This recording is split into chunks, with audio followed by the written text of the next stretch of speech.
حرم ان کی اکلوتی بیٹی ہے اور میری بہن کی آخری نشانی۔ سیف، میں تم سے خواہش کا اظہار کر رہی ہوں، خدا کے لیے میری یہ خواہش پوری کر دو، تم حرم کو اپنا لو۔ یہ سن کر وہ ایک دم حیرت سے اچھلا۔ یہ کیا کہہ رہی ہیں آپ؟ دماغ تو ٹھیک ہے؟ میں ٹھیک کہہ رہی ہوں بیٹا، اس وقت حرم کو کسی سہارے کی ضرورت ہے۔ سارے مہمان جمع ہیں، اگر آج اس کی ڈولی نہیں اٹھی تو کبھی بھی نہیں اٹھے گی۔ لوگ اس کے بارے میں طرح طرح کی باتیں بنائیں گے۔ میں جانتی ہوں کہ وہ لڑکی کیسی ہے، تم اس سے شادی کر لو سیف۔ امی نے ایک دم اس کے سامنے ہاتھ جوڑے تو وہ بدک گیا۔ تھوڑی دیر بعد امی نے ابو کو بھی بال لیا تھا اور ان دونوں نے مل کر اسے راضی کر ہی لیا تھا کہ وہ پھر ان کی بات نہ ٹال سکا اور نکاح خواہ کے سامنے بیٹھ گیا۔ سب حیران تھے۔ آہستہ آہستہ مہمان جو رخصت ہو رہے تھے ایک ہی دم ہی رک گئے۔ شادی کا کھانا کھول دیا گیا تھا کیونکہ تھوڑی ہی دیر بعد سیف اور حرم کا نکاح پڑھا دیا گیا تھا۔ وہ دونوں ہی ایک مضبوط رشتے میں بن چکے تھے۔ ارشد صاحب، ہم نے آپ سے صرف اتنا کہا تھا کہ ہمارے بیٹے کو بجائے کسی فرنیچر کے ایک چھوٹی گاڑی لے کر دے دیں، اسے آفس جانے میں مسئلہ ہوتا ہے، لیکن آپ نے اتنا گھٹیا قسم کا فرنیچر دیا ہے اپنی بیٹی کو، سارے خاندان والے باتیں کر رہے ہیں، ویسے بھی یہ فرنیچر کھاڑ کھباڑ ہو جاتا ہے۔ شعیب کے ابو ارشد صاحب کو سب لوگوں کے درمیان ذلیل کرتے ہوئے کہہ رہے تھے، تبھی ان کے برابر میں بیٹھے ارشد صاحب کے بہنوئی کہنے لگی، انتہائی گھٹیا انسان ہیں آپ لوگ۔ ارے اس آدمی کی جتنی حیثیت ہوگی وہ ایسا ہی جہیز دے گا نا، اپنی بیٹی کو تم لوگ اسے تانے مار رہے ہو۔ یہ آپ نے گھٹیا آدمی کس کو کہا ہے؟ میرے باپ کو؟ دلہا بنا شعیب اچانک ہی ہتے سے اکھڑ گیا۔ چلیں ابو، مجھے نہیں کرنی ہے شادی، ایک تو یہ لوگ آپ کو گالیاں دے رہے ہیں، اوپر سے آپ اس غریب گھر میں میری بارات لے کے آ گئے۔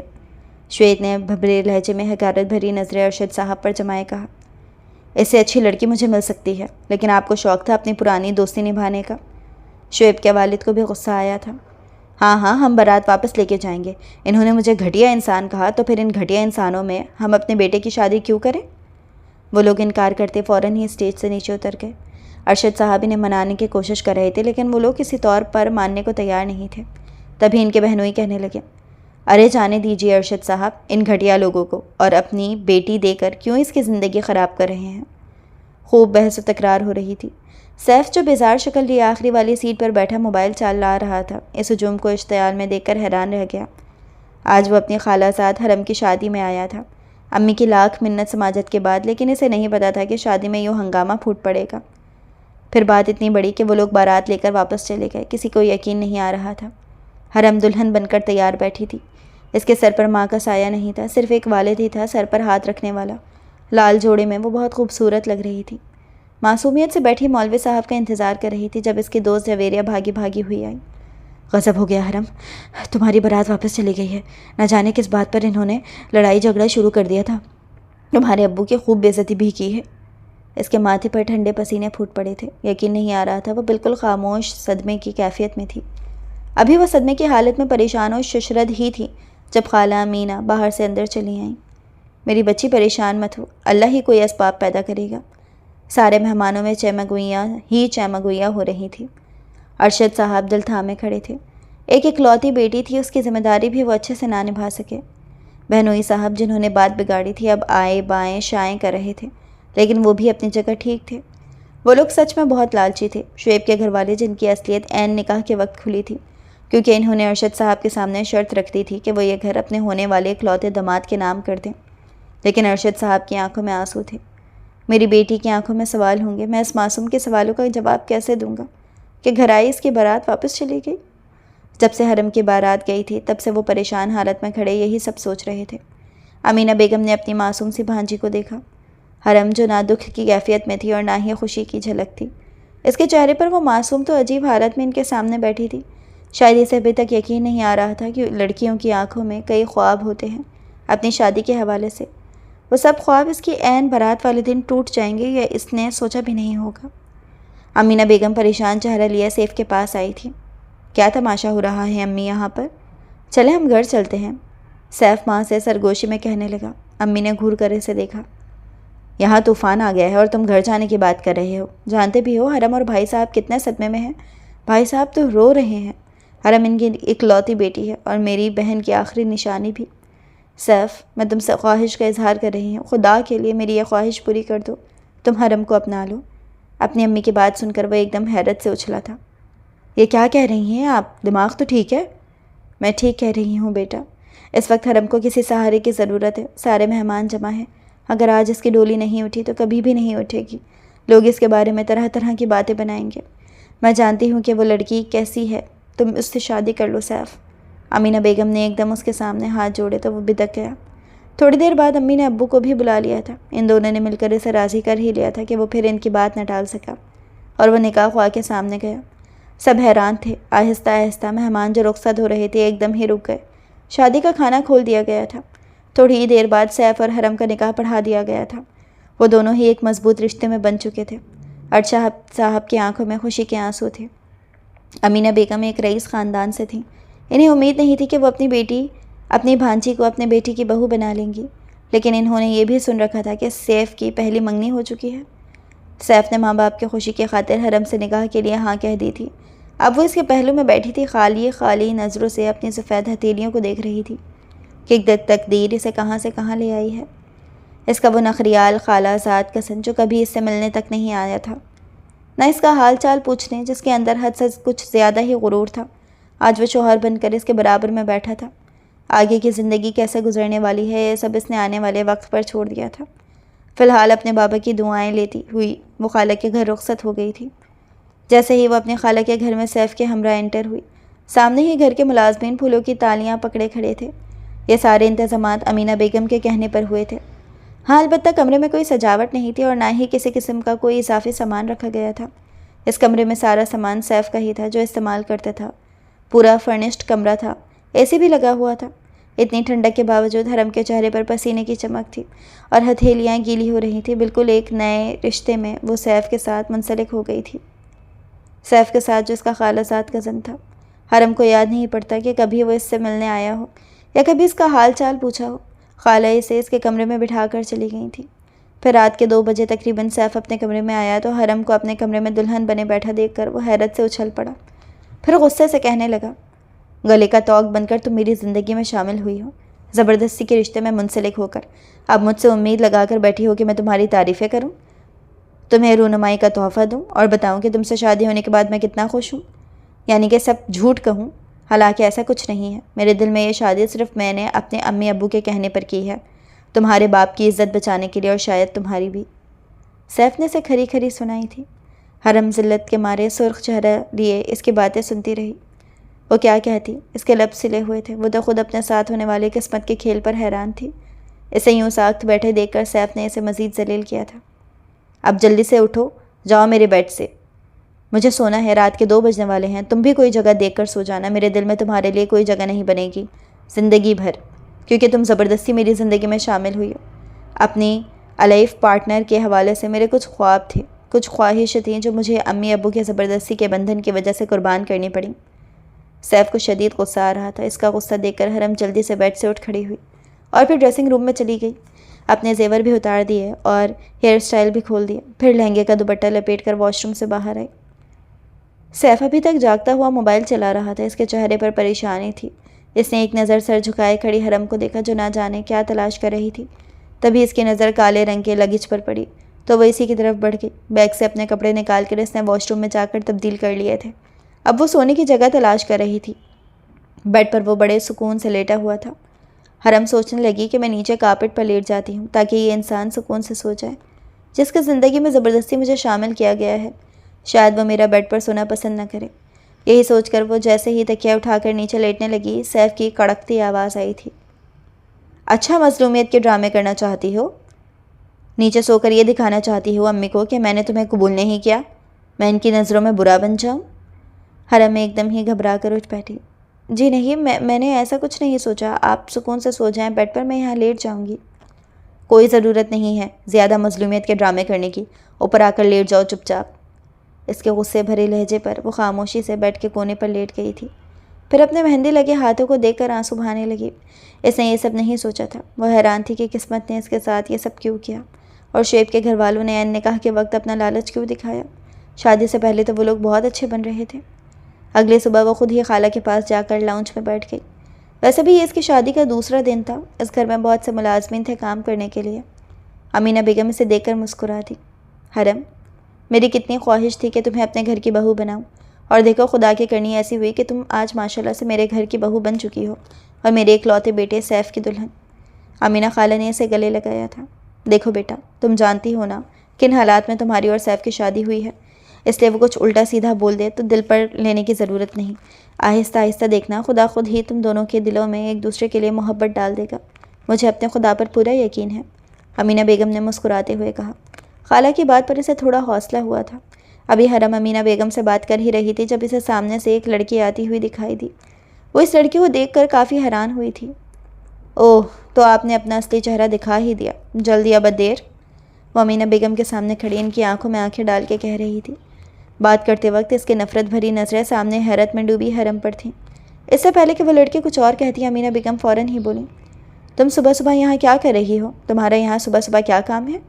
امینہ بیگم بھی اسے سخت سست سنانے لگیں۔ میں یہاں صرف سیف سے ملنے آئی ہوں، آپ کے منہ لگنے کا کوئی شوق نہیں ہے مجھے۔ یہ کہتے ہی آئمہ سیف کے کمرے میں جانے لگی، مگر سامنے ہی امینہ بیگم کھڑی ہو چکی تھی۔ میں بھی دیکھتی ہوں کیسے تم میرے بیٹے کے کمرے میں جاتی ہو۔ اس نے مجھ سے وعدہ کیا ہے کہ وہ اب بھی مجھ سے شادی کرے گا، چاہے پھر آپ یہ منگنی ختم ہی کیوں نہ کر چکے ہوں۔ میں بھی دیکھتی ہوں تم جیسے سے میرا بیٹا کیسے کوئی تعلق رکھتا ہے۔ مجھ جیسی سے کیا مراد ہے آپ کی؟ آپ کی اس بہو سے تو 1000 درجے بہتر ہی ہوں۔ اپنے لیے مجھ جیسی کا لفظ سن کر آئمہ کے تن بدن میں آگ لگی تھی۔ لیکن میرا بھی آپ سے وعدہ ہے کہ سیف کو اپنا شوہر بنا کر رہوں گی، چاہے پھر مجھے اس لڑکی کو طلاق ہی دلوانی پڑے۔ تن فن کرتی جیسے وہ آئی تھی ایسے ہی اندھی طوفان کی طرح واپس چلی گئی، جبکہ حرم کا دل زور زور سے دھک دھک کر رہا تھا۔ وہ نہیں جانتی تھی کہ یہ کیا معاملہ تھا، اسے ابھی تک سمجھ نہیں آئی تھی کہ یہ لڑکی کون تھی اور امینہ بیگم اور اس کے آپس میں کس بات پر تکرار ہو رہی تھی۔ لیکن اس کا چہرہ خوف سے زرد پڑ گیا تھا اس لڑکی کی بات سن کر کہ وہ اسے طلاق دلوا کر رہے گی۔ اگر اسے طلاق ہو گئی تو ابو کے دل پر کیا گزرے گی؟ اسے یوں پریشان دیکھ کر امینہ بیگم نے حرم کے دونوں ہاتھ تھام لیے۔ میری بچی پریشان مت ہو، تمہیں پریشان ہونے کی ضرورت نہیں۔ لیکن خانہ، یہ لڑکی کون تھی؟ حرم جھجکتے ہوئے پوچھنے لگی۔ بیٹا، یہ آئمہ تھی، تمہارے انکل ہیں نا، ان کے دوست کی بیٹی۔ دراصل 1 سال پہلے میں نے سیف اور اس کی منگنی کی تھی، سیف کی خواہش پر، لیکن یہ لڑکی بہت بگڑی ہوئی ہے، اس لیے تمہارے انکل اور میں نے ان دونوں کی منگنی ختم کر دی۔ لیکن یہ ابھی تک سیف کے پیچھے پڑی ہے۔ سیف نے بھی اسے کسی لڑکے کے ساتھ دیکھ لیا تھا ایک کلب میں، لیکن یہ لڑکی منگنی توڑنے کا بدلہ لینا چاہتی ہے ہم لوگوں سے، اس لیے وہ سیف کا پیچھا نہیں چھوڑ رہی، اسے شادی کر کے اسے برباد کرنے کے ارادے سے ہے۔ سیف اٹھ کر کمرے سے باہر آیا۔ وہ بلیک ٹی شرٹ اور بلیک ٹراؤزر میں ملبوس تھا۔ آتے ہی لاؤنج میں لیٹ گیا۔ تبھی اس کی نظر سامنے بیٹھی حرم پر پڑی تو اسے جیسے کل کا واقعہ پوری شدت سے یاد آیا کہ کس طرح اس لڑکی کو زبردستی اس کے سر پر مسلط کر دیا۔ امی نے صرف اپنی خواہش پوری کرنے کے لیے۔ اس کے منہ کے زاویے بگڑنے لگے اور وہ فوراً ہی وہاں سے اٹھ کر اپنے کمرے میں جا کر بند ہو گیا، مگر جانے سے پہلے حرم کو کھری کھوٹی سنانا نہیں بھولا تھا۔ سیف آفس سے کچھ دیر پہلے ہی واپس آیا تھا۔ کمرے میں آتے ساتھ ہی وہ حرم کو سنانا شروع ہو چکا تھا۔ مجھے سمجھ نہیں آتا لوگ کیسے کسی کی زندگی میں زبردستی داخل ہو جاتے ہیں اور پھر ان سے امید لگاتے ہیں کہ انہیں خوشی بھی رکھا جائے۔ حرم اس کی بات کا مطلب خوب اچھے سے سمجھ سکتی تھی، تبھی دھیمے لہجے میں کہنے لگی، میں نے آپ سے کوئی ایسی امید نہیں لگائی، آپ میری ذات کو خود پر بوجھ نہ سمجھیں۔ اچھا، تو کیا تم مجھے دوسری شادی کی اجازت دو گی؟ وہ بھلے مذاق میں ہی سے یہ بات کہہ رہا تھا۔ حرم سنجیدگی سے کہنے لگی، جی مرضی ہے آپ کی، بھلے کر لیجئے دوسری شادی، میں آپ کو نہیں روکوں گی۔ 1 سال پہلے سیف کے گھر ایک پارٹی ارینج کی گئی تھی جہاں سیف کی ملاقات آئمہ سے ہوئی۔ کچھ ہی عرصے میں وہ اسے کافی پسند کرنے لگا تھا۔ جب اس نے اپنے والدین سے اپنی خواہش کا اظہار کیا، جس پر انہیں تو وقتی طور پر اس رشتے پر کوئی برائی نظر نہیں آئی، مگر وقت کے ساتھ ساتھ سیف کو نظر آنے لگا تھا کہ وہ کس قدر بدتمیز لڑکی ہے اور بے حیا بھی ہے، جس کی وجہ سے اس نے منگنی ختم کر دی۔ کئی مہینے تک دونوں میں کوئی بات چیت نہ ہوئی، منگنی بھی ختم ہو گئی، لیکن پھر سے آئمہ نے اس سے رابطہ قائم کر لیا۔ دل ہی دل میں وہ اسے چاہتا تو تھا، لیکن امینہ بیگم پریشان تھی۔ وہ اس ماڈرن آزاد خیال لڑکی کو بیوی بنا کر نہ لے آئے کسی دن، مگر خدا کو کچھ اور ہی منظور تھا۔ حرم اپنے کمرے میں بیڈ پر لیٹی پرانے دنوں کو یاد کر رہی تھی۔ وہ اس وقت خود کو کافی اکیلا محسوس کر رہی تھی۔ اسے آج بھی اچھی طرح یاد تھیں وہ ساری باتیں۔ ایک ایک کر کے زندگی کی پرانی تلخ یادیں یاد آئیں تو آنکھیں خود بخود آنسو بہانے لگیں۔ امی کے انتقال کے بعد وہ اور ابو ہی ایک دوسرے کا سہارا تھے۔ ابو ایک سرکاری اسکول کے معمولی سے ٹیچر تھے۔ ساری زندگی کی تنخواہ میں انہوں نے اپنا گھر بنایا تھا اور بس ایک موٹر سائیکل تھی ان کے پاس، لیکن بینک میں وہ پیسے جمع کر رہے تھے حرم کی شادی کے لیے۔ گریجویشن کرنے کے بعد وہ بچوں کو ٹیوشن پڑھا دیتی اور ساتھ ہی محلے پڑوس کے لوگوں کے کپڑے بھی سلائی کر لیتی تھی۔ پھر ایک دن رشتے کرانے والی عورت رانیہ آنٹی ایک آدمی اور ایک عورت کو لے کر چلی آئیں۔ اس دن اتوار ہونے کی وجہ سے ابو گھر پر ہی تھے، جبکہ حرم پڑوس میں رہنے والی بانو باجی کا سوٹ سلائی کر رہی تھی۔ وہ حیران تھی کہ یہ اجنبی لوگ کون ہیں۔ پھر رانیہ آنٹی ابو کے کان میں سرگوشی کرتے ہوئے کہنے لگیں، تم نے مجھے کہا تھا نا حرم کے رشتے کے لیے، تو میں اسی سلسلے میں انہیں لے کر آئی ہوں۔ یہ سن کر ابو خوش ہو گئے تھے۔ وہ عورت حرم کو دیکھ رہی تھی۔ ماشاءاللہ آپ کی بیٹی تو بہت خوبصورت ہے، میری سوچ سے بھی زیادہ۔ دراصل میرا شعیب بھی آفس جاب کرتا ہے، بہت پڑھا لکھا ہے، یونیورسٹی میں بھی تعلیم حاصل کی ہے۔ وہ بڑھا چڑھا کر اپنے بیٹے کی تعریفیں کر رہی تھیں۔ پھر یہ سن کر وہ اور خوش ہو گئے کہ حرم ان کی اکلوتی بیٹی تھی۔ گھر بھی اچھا خاصا تھا، ان کی لالچی نگاہیں گھر کو دیکھ رہی تھیں کہ نہ جانے کتنا ڈھیر سارا خزانہ ارشد صاحب نے اپنی بیٹی کے لیے چھپا رکھا ہوگا۔ وہ سب کچھ جہیز میں دیں گے تو بیٹے کے عیش ہو جائیں گے۔ لیکن ارشد صاحب ایک سیدھے سادے انسان تھے۔ انہوں نے ان لوگوں کی فطرت کی جانچ پڑتال نہیں کی، بس لڑکا دیکھا تو انہیں بھی پسند آیا اور رشتے کے لیے ہاں کہہ دی۔ حرم نے شعیب کو صرف تصویر میں دیکھا تھا۔ اس دن بھی وہ رات کو کپڑے سلائی کر رہی تھی جب ابو اس کے پاس آئے۔ کیوں میری بیٹی اتنی محنت کر کے اپنی جان کو تھکاتی ہو تم تو شہزادی ہو میری، تمہاری ماں سے وعدہ کیا تھا کہ اپنی بیٹی کو شہزادی کی طرح رکھوں گا۔ یہ سن کر وہ مسکرا دی۔ ارے ابو، میں تو اپنے شوق کی وجہ سے سلائی کرتی ہوں، آپ جانتے ہیں نا مجھے فیشن ڈیزائننگ کا کتنا شوق ہے، اسی لیے بس اپنا شوق پورا کرنے کی خاطر کپڑے سلائی کر لیتی ہوں، تو وہ خوش ہو کر مجھے سلائی دے دیتی ہیں۔ باقی میں اتنی محنت بھی نہیں کرتی کہ خود کو تھکاؤں۔ ابو یہ سن کر مسکرا دیا۔ ٹھیک ہے، پھر ہم اپنے جہیز کے کپڑے سلائی کرنا شروع کر دو، کیونکہ جلد ہی میں اپنی بیٹی کو رخصت کرنے والا ہوں۔ یہ سن کر حرم ناراض ہو گئی۔ یہ کیا کہہ رہے ہیں آپ؟ ہرگز نہیں، مجھے اتنی جلدی شادی نہیں کرنی۔ اگر میں رخصت ہو کر چلی جاؤں گی تو آپ اکیلے رہ جائیں گے، یہ سب آپ کی بہت فکر تھی۔ ارشد صاحب مسکرا دیا۔ ارے بیٹا، ایک دن تو مجھے اکیلا ہی رہ جانا ہے، ظاہر ہے، لیکن تم آیا کرو گی نا مجھ سے ہر ہفتے ملنے کے لیے، جبھی تو میں نے نزدیک ہی تمہارا رشتہ کیا ہے۔ یہ سن کر وہ شرمانے لگی۔ شعیب کے حوالے سے اس کی آنکھوں میں کئی خواب تھے جسے اس نے صرف تصویر میں دیکھا تھا، لیکن دن بدن ان کے مطالبات، ان کا لالچ بڑھتا جا رہا تھا۔ ارشد صاحب نے اس کے جہیز میں کوئی کسر نہ چھوڑی تھی، لیکن انہوں نے اس بات کا طعنہ دیا کہ انہوں نے جہیز کے سامان میں بہت گھٹیا اور ناکارہ چیزیں دی ہیں جو کسی کام کی نہیں۔ یہ بات وہ حرم سے چھپاتے رہے تھے، لیکن نکاح کے وقت ان کی سچائی ظاہر ہو گئی، جبھی تو وہ بارات لے کر واپس چلے گئے تھے۔ شاید حرم اور سیف کا نکاح ہونا لکھا تھا، لیکن وہ جانتی تھی کہ سیف کیسا انسان ہے۔ بھلے ہی وہ اس کی سگی خالہ کی بیٹی تھی، لیکن وہ کبھی بھی ان کے گھر میں نہیں آتا تھا۔ شاید وہ ایک امیر خاندان سے تعلق رکھتا تھا، اس کے ابو ایک معروف بزنس مین تھے۔ اپنے باپ کے بزنس کو اب سیف نے ہی سنبھالا ہوا تھا۔ گھر میں روپے پیسے کی ریل پل تھی اور سیف ان کا اکلوتا بیٹا تھا۔ 2 بیٹیاں جو انہوں نے بڑے شان و شوکت سے بیاہ کر رخصت کر دی تھیں۔ حرم کو اچھی طرح یاد تھا جب وہ اپنی کزن یعنی کہ سیف کی بہن کی شادی میں گئی تھی ابو کے ساتھ۔ ارم اور نادیہ مہنگے لہنگے پہنی ہوئی تھی، ساتھ میں گولڈ کے بھاری بھاری سیٹ پہنے ہوئی اپنی شادی میں خوب دھوم مچائے ہوئی تھی۔ سیف اس کے قریب سے کئی دفعہ گزرا، لیکن ایک دفعہ بھی نہ اس کے سے سلام دعا کی۔ وہ آج تک نہیں بھولی تھی کہ کس طرح وہ بارات والے دن جب اچانک سے سیف سے ٹکرائی تو اس نے اس قدر بے عزت کیا تھا۔ مگر حرم سیف کو صفائی دیتی رہی، مگر اس نے اس کی کسی بات پر یقین نہیں کیا تھا۔ الٹا یہ کہا کہ وہ اس سے جان بوجھ کر ٹکرائی ہے۔ سیف کے الزام پر اس کا دل کٹ کے رہ گیا تھا اور وہ یہاں کبھی نہ آنے کا عہد کر چکی تھی، مگر قسمت کی کرنی ایسی ہوئی، آج وہ اسی کے روم اسی کے بیڈ پر سو رہی تھی۔ سب کچھ یاد آنے پر وہ ایک دفعہ پھر سے رونے کا شغل ملاحظہ کرنے لگی تھی۔ حرم جانتی تھی کہ سیف نے ابھی تک اسے اپنی بیوی کے طور پر قبول نہیں کیا ہے، اس لیے وہ خود کو مصروف رکھتی، کبھی کچن میں کھڑی کھانا پکاتی تو کبھی لاؤنج کی صفائی کر دیتی، کبھی اپنے کمرے میں کئی گھنٹے تک ایسے ہی بیٹھی رہتی۔ وہ بہت خاموش رہنے لگی تھی، لیکن اس دن امینہ بیگم نے اس کے ہاتھ تھام لیے۔ میری بچی، تمہیں اس گھر کی بہو نہیں بلکہ اپنی بیٹی بنا کر لے آئی ہوں۔ تمہاری بھابیاں بہت جلد آنے والی ہیں تم سے ملنے کے لیے، وہ تمہیں دیکھیں گی تو کیا کہیں گی کہ ہماری نئی نویلی بھابی نے کیا حالت بنا رکھی ہے۔ میں کیا کروں خالہ، میں ٹھیک تو ہوں، وہ معصومیت سے کہہ رہی تھی۔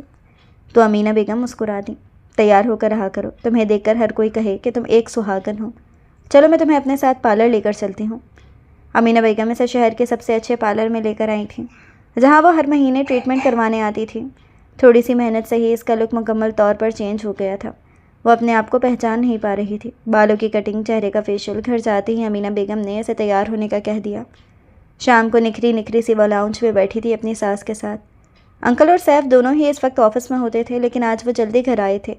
پہلے تو بلو کلر کے سوٹ میں ملبوس حرم کو اس نے پہچانا ہی نہیں۔ وہ اسے دیکھ کر عجیب سا محسوس کر رہی تھی، لیکن امی نے اسے اشارہ کیا کہ سیف کے لیے چائے بنا کر لاؤ۔ سیف اٹھ کر کمرے میں چلا گیا تھا۔ وہ وہیں چائے دینے آ گئی۔ کس خوشی میں اتنا تیار ہوئی ہو؟ میری توجہ حاصل کرنے کے لیے؟ سیف کے کہنے پر وہ شرمندہ سی ہو گئی تھی۔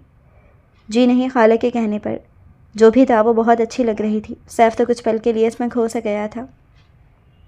وہ پلٹ کر باہر چلی گئی تھی۔ رات کا کھانا بڑے اہتمام سے تیار کیا گیا تھا۔ گھر میں زیادہ لوگ بھی نہیں تھے، صرف 4 لوگ، ایک کام والی ماسی تھی جو رات کے 8 بجے واپس اپنے گھر چلی جاتی تھی۔ وہ کمرے میں آئی تو سیف موبائل پر مصروف تھا۔ کافی دیر تک وہ خاموش بیٹھی رہی۔ جیسے ہی وہ سونے لگا تو حرم اس سے کہنے لگی، سنیں آپ مجھے کل ابو سے ملوانے لے جائیں گے؟ مجھے ان کی بہت یاد آ رہی ہے۔ سیف نے بے رخی سے اس کی طرف دیکھا، پھر نفی میں سر ہلا دیا۔ میری ذمہ داری نہیں، بلکہ امی کی ذمہ داری ہو۔ انہوں نے ہی زبردستی تمہیں میری زندگی میں شامل کرنے کی کوشش کی ہے۔ میں جلد آئمہ سے دوسری شادی کر رہا ہوں۔ اس نے جیسے دھماکہ کیا تھا۔ حرم کی آنکھیں پھٹی کی پھٹی رہ گئیں۔ ابھی تو ان کی شادی کو صرف 1 مہینہ ہوا تھا اور یہ اس پر کیا قیامت ٹوٹنے والی تھی۔ سامنے ڈریسنگ ٹیبل کے شیشے میں اس نے اپنا چہرہ دیکھا تھا۔ پل بھر میں چہرہ مرجھا گیا تھا۔ جس لڑکی کا شوہر شادی کے 1 مہینے بعد ہی اسے یہ خبر سنائے کہ وہ دوسری شادی کر رہا ہے، اس کے دل پر کیا گزرے گی؟ حرم یوں ہی ساکت سی بیٹھی رہ گئی۔ وہ سونے کے لیے لیٹی بھی نہیں تھی۔ سیف کو محسوس ہو گیا کہ وہ ابھی تک ایسے ہی بیٹھی ہے، بالکل ساکت جامد۔ تبھی اس نے پلٹ کر دیکھا۔ مذاق کر رہا تھا میں، تمہیں صرف ڈرانے کے لیے یہ بات کہی تھی۔ یہ سن کر حرم نے آنسو بھری نگاہوں سے اس کی طرف دیکھا تھا۔ یہ مذاق نہیں ہو سکتا ہے کہ آپ کے دل میں چھپی ہوئی کوئی بات ہو، یا سچ میں آپ اس لڑکی سے دوسری شادی کر لیں گے؟ کیا آپ اس سے محبت کرتے تھے؟ یہ سن کر وہ نہ چاہتے ہوئے بھی مسکرا دیا۔ میں ایک بار دھوکہ کھاتا ہوں، زندگی میں بار نہیں۔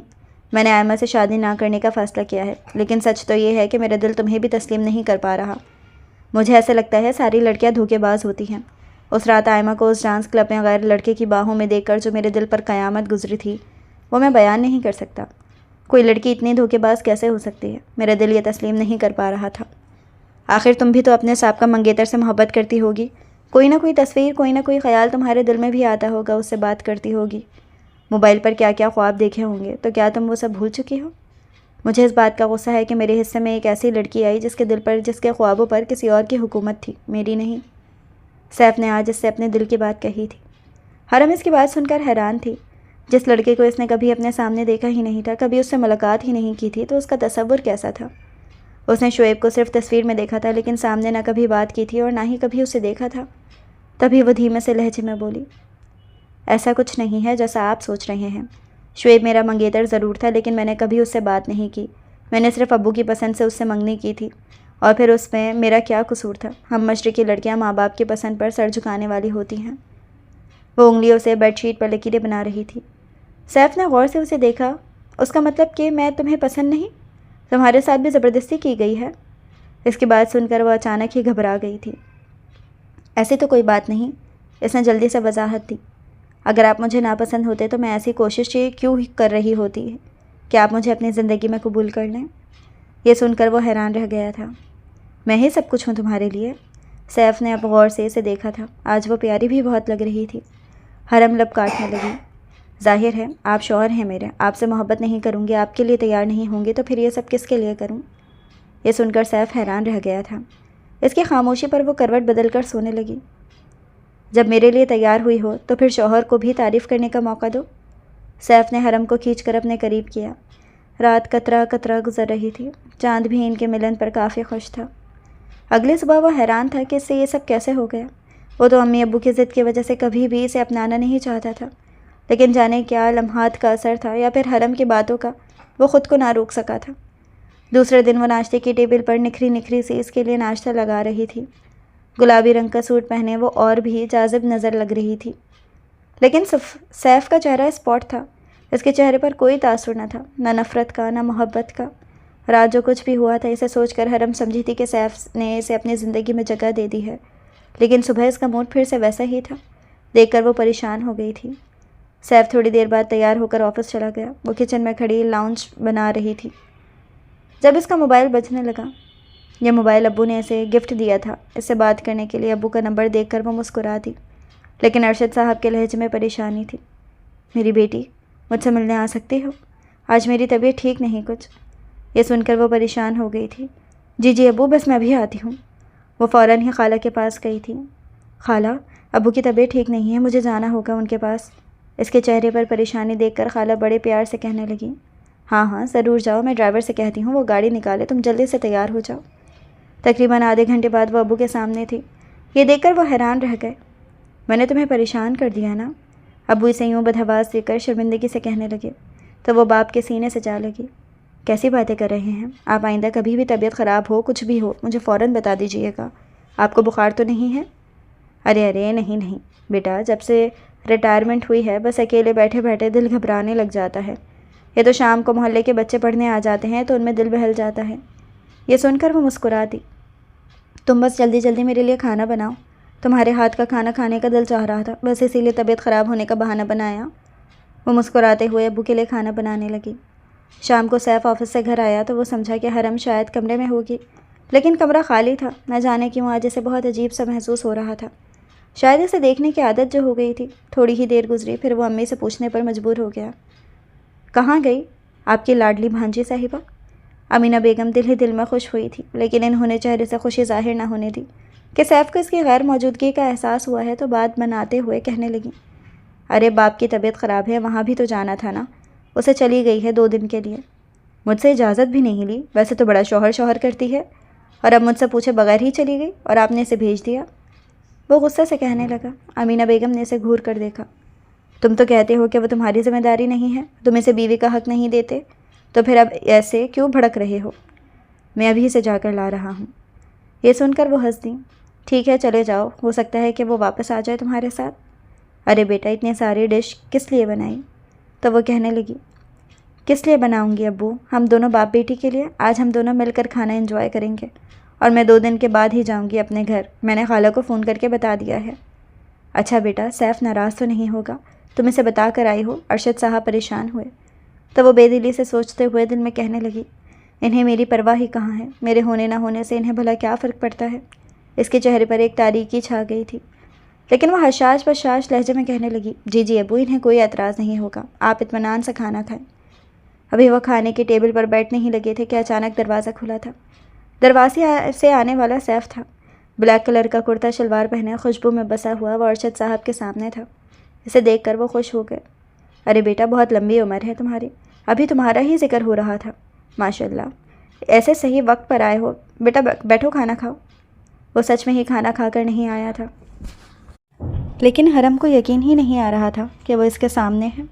تبھی وہ عام سے لہجے میں کہنے لگا، دراصل میں حرم کو لینے آیا ہوں، اسے مجھے بتایا بھی نہیں کہ وہ آپ سے ملنے آئی ہے۔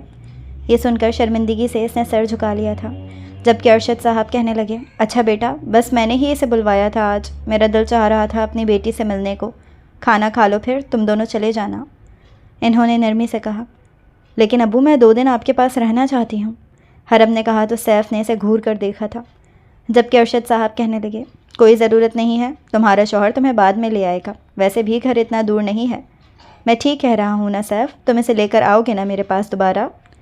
تو وہ مسکرا دیا، جی جی انکل، کیوں نہیں، جب آپ کہیں گے یہ آپ سے ملنے آ جائے گی، کوئی روک ٹوک نہیں ہے میری طرف سے، کوئی پابندی نہیں۔ پھر وہ ان کے ساتھ کھانا کھانے لگا، لیکن حرم کو غصہ آ رہا تھا کہ وہ اسے کیوں لینے آیا ہے، جبکہ اسے اس کی پرواہ بھی نہیں تھی۔ صبح وہ کتنے پیار سے اس کی طرف دیکھ رہی تھی، لیکن اس نے اسپاٹ چہرے کے تاثرات لیے اس کی طرف دیکھا بھی نہیں تھا۔ وہ دل ہی دل میں کتنے وہموں کا شکار ہوئی تھی۔ کھانا کھا کر انہوں نے چائے پی اور پھر رات کے 10 بجے وہ واپس گھر جا رہے تھے۔ وہ اس کے ساتھ گاڑی میں بیٹھی تھی۔ میری شادی کے بعد اگر 2 دن مجھے وہاں چھوڑ دیتے تو کیا ہو جاتا؟ حرم نے سو سو کرتے زکام بھری آواز میں کہا، یار میرا کمرہ بہت سونا سونا لگ رہا تھا، اور گھر بھی، مجھے غصہ آ رہا تھا کہ تم نے مجھے بتایا بھی نہیں اور 2 دن کے لیے رکنے کا پلان بنا لیا۔ قسم سے میرا دل نہیں لگ رہا تھا، تبھی میں تمہیں لینے آیا۔ وہ اسے یقین دلا رہا تھا۔ حرم دل ہی دل میں خوش تو ہوئی تھی، لیکن اسے ابو کے پاس نہ رکنے کا افسوس بھی ہو رہا تھا۔ تبھی سیف نے اس کا ہاتھ تھام لیا، وعدہ کرتا ہوں جب تم کہو گی دوبارہ تمہیں انکل کے پاس لے آؤں گا۔ ابھی تک موڈ ٹھیک نہیں ہوا تمہارا؟ چلو اچھا آ جاؤ، اچھی سی آئس کریم کھلاتا ہوں۔ مجھے کچھ نہیں کھانا، اور آؤ کچھ نہیں ہوتا۔ گاڑی پارک کر کے اس نے حرم کو سائڈ والا دروازہ کھول دیا تھا، پھر وہ بھی اترائی ساری ناراضگی بھول گئی۔ سیف اسے قریبی آئس کریم پارلر میں لے آیا۔ وہ مسکرا کر اسے باتیں کر رہا تھا، جبکہ حرم بھی اپنا موڈ ٹھیک کر چکی تھی۔ دونوں بہت مکمل لگ رہے تھے۔ سیف کی نظر سامنے بیٹھے ایک چھچورے لڑکے کے ساتھ بیٹھی آئمہ پر پڑی، وہ بھی اسے دیکھ چکی تھی۔ تبھی وہ سرگوشی میں اسے کہنے لگی، چلو ہم کسی دوسری جگہ چلتے ہیں۔ یہ سن کر وہ لڑکا حیران رہ گیا تھا، کیا ہوا، کیا پریشانی ہے؟ لیکن آئمہ چپکے سے اس کے قریب سے گزرتی چلی گئی۔ سیف نے نفرت سے اس لڑکی کو دیکھا تھا، یہ نہیں سدھرے گی۔ کیا ہوا ہے؟ آپ کا موڈ تو ٹھیک ہے، حرم جانچتے لہجے میں کہنے لگی، تو وہ مسکرا دیا۔ کچھ نہیں جانم، تمہاری وجہ سے ہی تو موڈ اچھا ہوا ہے۔ چلو جلدی سے آئس کریم کھاؤ، پھر تمہیں گجرے بھی لے کر دوں گا۔ آج اس کا موڈ بہت اچھا تھا۔ حرم کا دل دھڑکنے لگا، سچ میں خدا نے اسے سیف کی بلوز محبت سے نواز دیا تھا۔ واپسی کا سفر بہت ہی خوبصورت تھا۔ سیف نے اسے خوبصورت گلاب کے گجرے لے کر دیے تھے جیسے ہی وہ دونوں گھر آئے۔ امینہ بیگم ان دونوں کو ایک دوسرے کے ساتھ خوش دیکھ کر کافی خوش ہو چکی تھی۔ چلو آؤ، تمہیں اپنے ہاتھ کی کافی پلاتا ہوں۔ سیف حرم کو اپنے ساتھ لے کر کچن کی جانب بڑھ گیا۔ کافی بنانے کے ساتھ ساتھ وہ حرم سے باتیں بھی کر رہا تھا، مگر اس دوران کئی بار اس کی نظریں اس کی ہتھیلی پر لگی مہندی پر گئی تھی۔ سیف آتے ہوئے اسے پارلر لے گیا تھا۔ اس کی ہمیشہ سے یہ خواہش تھی کہ وہ اپنی دلہن کے ہاتھوں پر اپنے نام کی مہندی دیکھے، اور آج وہ اپنی خواہش پوری کر چکا تھا۔ راستے سے آتے ہوئے وہ اسے مہندی لگوا کر آیا تھا۔ کافی کا مگ لینے کے لیے جیسے ہی حرم نے اپنا ہاتھ مگ کی طرف بڑھایا، اگلے ہی پل سیف اس سے کافی کا مگ دور کر چکا تھا۔ تمہارے ہاتھوں پر مہندی لگی ہے، میں پلا دیتا ہوں، کہتے ساتھ ہی اس نے کافی کا مگ حرم کے لبوں سے لگا دیا۔ کافی پینے کے بعد وہ دونوں کمرے میں آ چکے تھے۔ کمرے میں آتے ساتھ ہی سیف نے حرم کو اپنی باہوں میں بھرا اور اسے لیے بیڈ پر لیٹ گیا۔ اب وہ اس کے کانوں میں میٹھی میٹھی سرگوشیاں کر رہا تھا۔ ان دونوں کی وہ رات باتیں کرتے ہوئے گزری تھی۔ وہ دونوں ہی اپنے فیوچر کے بارے میں باتیں کر رہے تھے۔ آپ کو کتنے بچے پسند ہیں؟ اچانک ہی حرم نے سیف سے پوچھا۔ پہلے تو وہ اس کے سوال پر حیران ہوا، پھر وہ ہنس دیا۔ ابھی سے بچے؟ ابھی سے کیوں نہیں؟ ابھی مجھے صرف اپنی بیوی سے پیار کرنا ہے اور اس سے پیار بٹورنا ہے، اس لیے ابھی سے بچوں کے بارے میں مت سوچو، کہتے ساتھ ہی سیف نے شدت سے حرم کی پیشانی پر بوسہ لیا تھا، جس پر حرم نے ڈھیروں اپنے رب کا شکر ادا کیا کہ اسے سیف جیسا شوہر دیا۔ اگلے ہی پل حرم نے سیف کے گال کو پیار سے چوما۔ جانا، آج تیار ہو جانا اور بلیک کلر کی ساڑی جو ساڑھی لاسٹ ٹائم لی تھی وہی پہننا۔ میں آج آفس سے جلدی آ جاؤں گا، پھر ہم باہر جائیں گے، اوکے؟ اب اچھی بیویوں کی طرح اپنے شوہر کو سی آف کرو۔ وہ دونوں ایک ساتھ ہی کمرے سے باہر نکلے تھے۔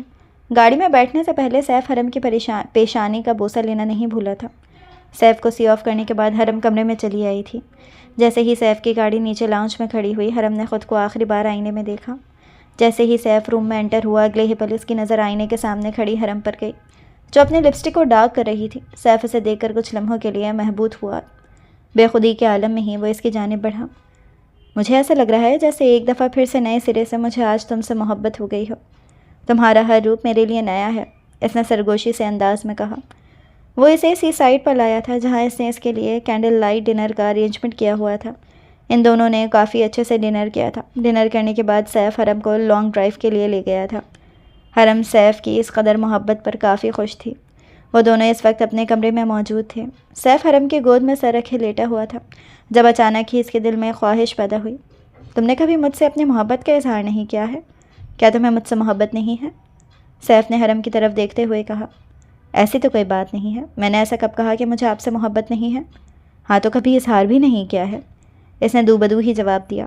ہاں تو آپ میرے شوہر ہیں، مجھے آپ سے محبت نہیں ہوگی تو پھر کس سے ہوگی؟ لیکن تم نے کبھی مجھ سے تو اظہار ہی نہیں کیا اپنی محبت کا۔ اب یہ کیا بات ہوئی؟ اظہار کرنا ضروری تو نہیں ہے؟ کیوں ضروری نہیں ہے؟ حرم کے جواب پر وہ احتجاجاً اعتراض بول اٹھا۔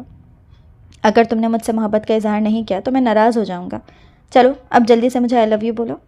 سیف کی نگلیاں چٹخانے لگی۔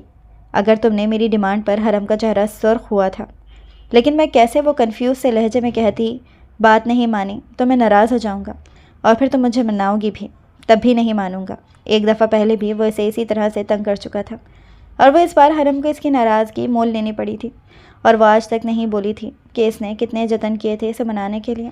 آج بھی وہ واقعہ یاد کر کے اس نے جھرجھری لی تھی۔ اس بار وہ کوئی ایسا خطرہ مول نہیں لے سکتی تھی۔ آئی لو یو، اس نے لرزتے کچھ جھجکتے ہوئے اپنی محبت کا اظہار کیا تھا، جبکہ اپنی محبت کا اظہار کرتے ہوئے اس کے چہرے پر ڈھیروں شرم تھی۔ حرم کے اظہار پر ایک پل کے لیے سیف کا دل زوروں سے دھڑکا تھا۔ کیا کہا؟ مجھے صحیح سے سنا ہی نہیں دیا، سیف نے شریر لہجے میں حرم کو تنگ کرنے کی نیت سے کہا، جبکہ اگلی ہی حرم اس کی شرارت سمجھتے اس کے سینے پر مکے برسانا شروع ہو چکی تھی۔ میری جنگلی بلی کیا کر رہی ہو؟ ساتھ ہی اس نے اس کے دونوں ہاتھوں کو پکڑا اور اگلے ہی پل اس کے ہاتھوں پر شدت سے بوسہ لیا۔ کچھ ہی دیر میں وہ اسے اپنی باہوں میں سمیٹے لیٹ چکا تھا۔